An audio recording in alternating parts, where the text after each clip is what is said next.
एक वारी ना चोरां नूं मुखबरी हो गई भी किसी के घर ना जेवर ते पैसा पूसा नगदी ना फलां जगह ते पिया वे।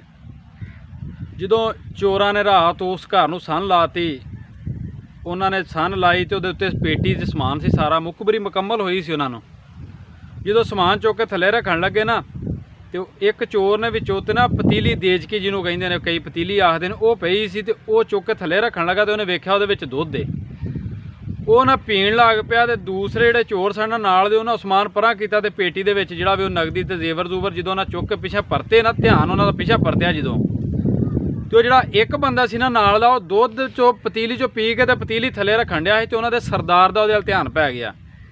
उन्हें ना सारा जेवर ते पैसे सन उन्हां दी पेटी दे विच वापस सुट दिते, तो पेटी बंद कर दी। तो नाल दे परेशान हो गए। उन्हें आख्या सरदार जी तुसीं इह की कीता? उन्हें कहा चलो चलीए बस। उन्हें कहा होया की है? उन्हें आख्या भी आप चोर, सरदार जिहड़ा सी ना, उन्हें आख्या भी चोर आप उन्नी देर तक सा जदों तक इन्हां दा नमक नहीं सी खादा। तुसीं जा ते उन्हां दा दुध ना पींदे जे चोरी करनी सी, ते दुध पी लिया तो हुण आपां इन्हां दी चोरी नहीं करनी। अज उन्हां दा आपां नमक खा लिया। आपां चोर जरूर आ लेकिन नमक हराम नहीं। मैं दसणी उन्हां बंदियां नूं इह गल चाहना भी जिहड़े लोग अजकल ना जिथे खांदे ने ना उसे थाली दे विच शेख करदे ने। यकीन करके जाणिओ ये तुसीं मेरे तो ज़्यादा जाणदे जे, तुहाडे सज्जे खब्बे भी ये लोग होणगे। इन्हां लोगों तो बच के रहा करो। जिथे खांदे ने उसे थाली शेक करदे ने, उत्थे ही खा के हराम करदे ने। अजकल दौर ये आ गया कि लोग यारी उहदे नाल लांदे ने जिहदे नाल मतलब होवे, जिहदे नाल मतलब नहीं उहदे नाल कोई बंदा दुआ सलाम लैके राजी नहीं अज दे दौर दे विच।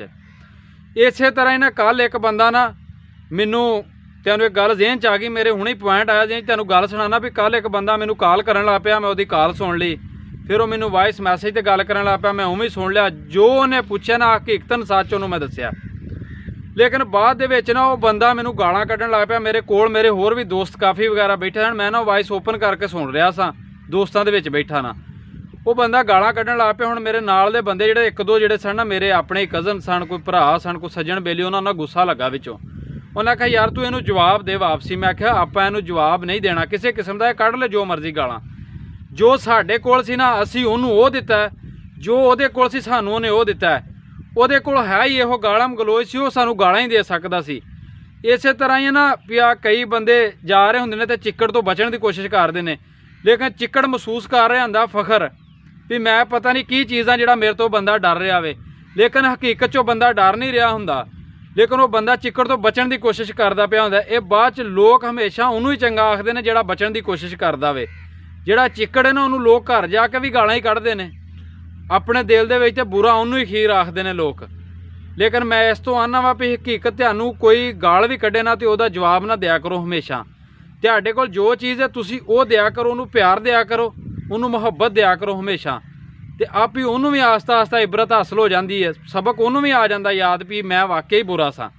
तो अगर मेरी गल चंगी लगे तो इहनूं शेयर जरूर करियो।